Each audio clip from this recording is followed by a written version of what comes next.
y'all doing? Good. All right, whenever y'all are ready.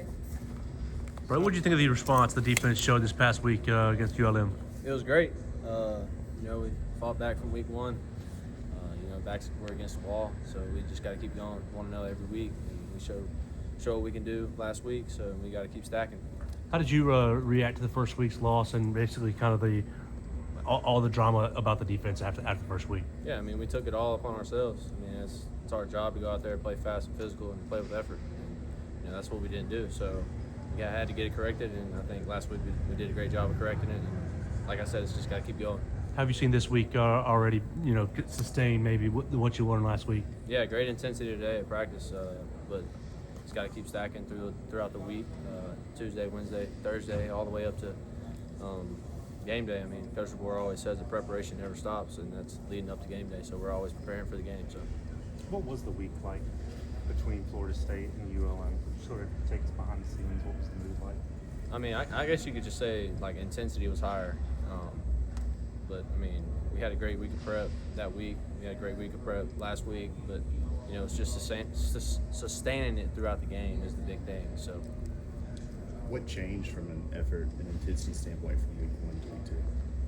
I mean, I think week 1, I don't know. I mean, that wasn't us. I mean, we knew that wasn't us.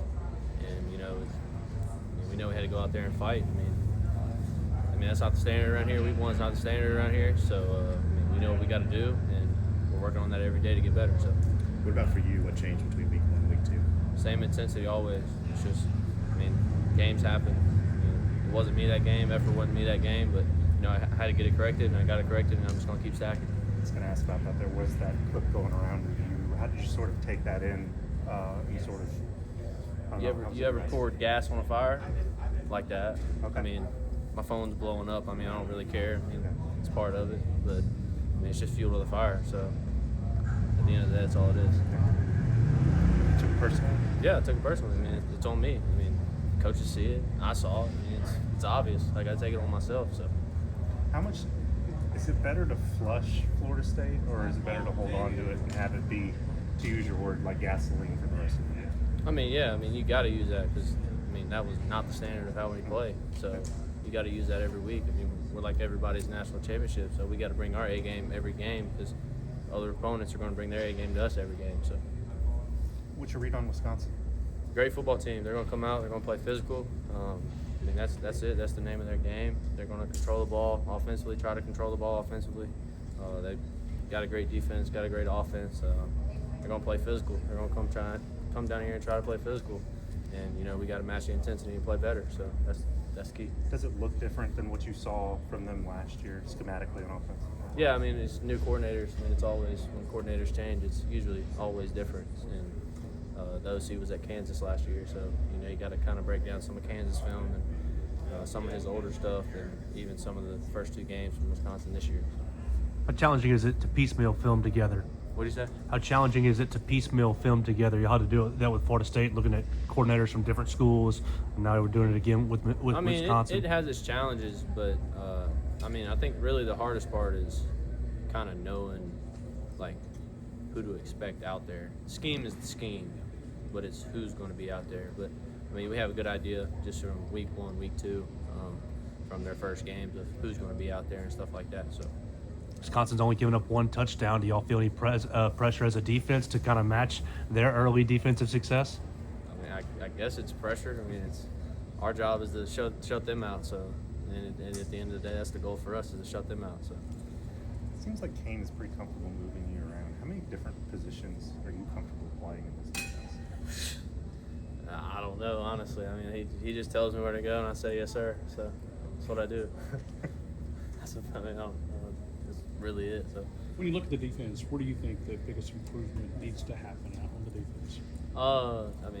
Obviously we got to stop the run better.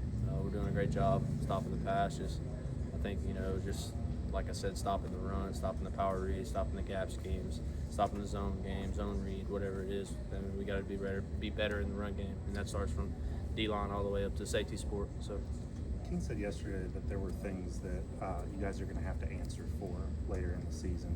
You shut out the other team, but there were things on tape. What do you think he was referring to in terms of things you didn't do? I think he's just talking about just some of the run game stuff that we're getting. I mean, we're getting a lot of moving pieces, a lot of different run games, and smoke and mirrors everywhere. So there's constantly people moving, sliders going back. I mean, but you just got to play gap sound and do your job. You can't try to do somebody else's job or force to make a play. You just have to focus on your job, and the plays will come to you.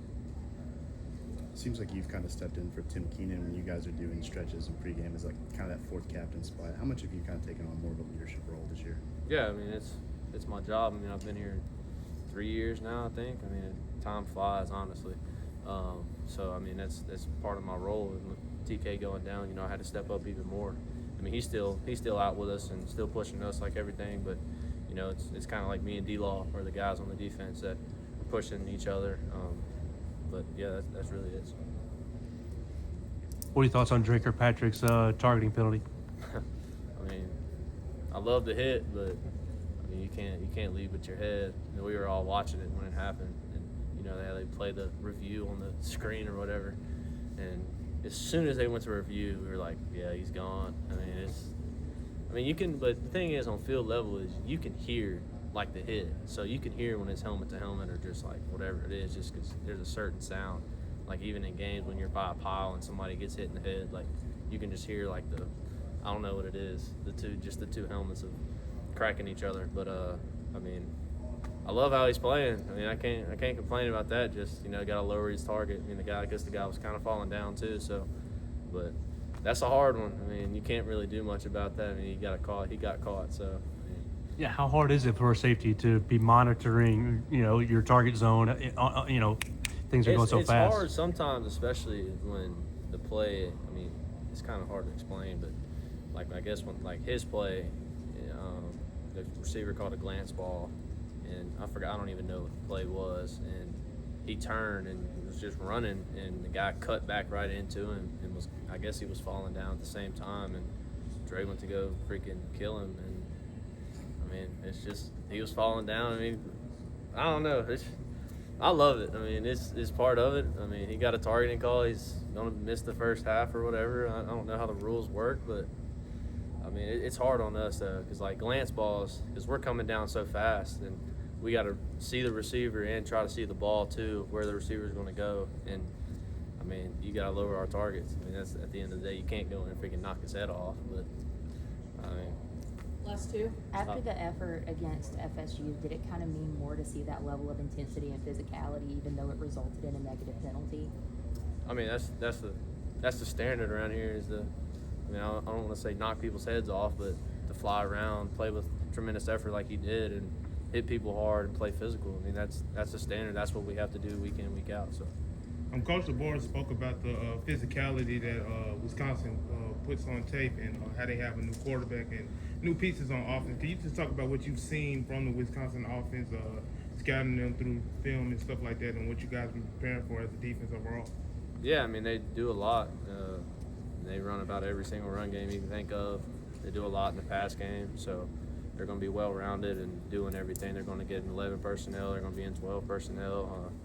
They move their tight ends around. They got a great tight ends. They use their tight ends a lot also, and so in 12 personnel. So we kind of got to be ready for everything, and we're kind of just getting started in the game plan. But I mean, their coach does a great job of mixing things up, and they're going to play physical, and we got to play physical too. So. Thank you, Bray. Appreciate you doing that. Thanks, bro.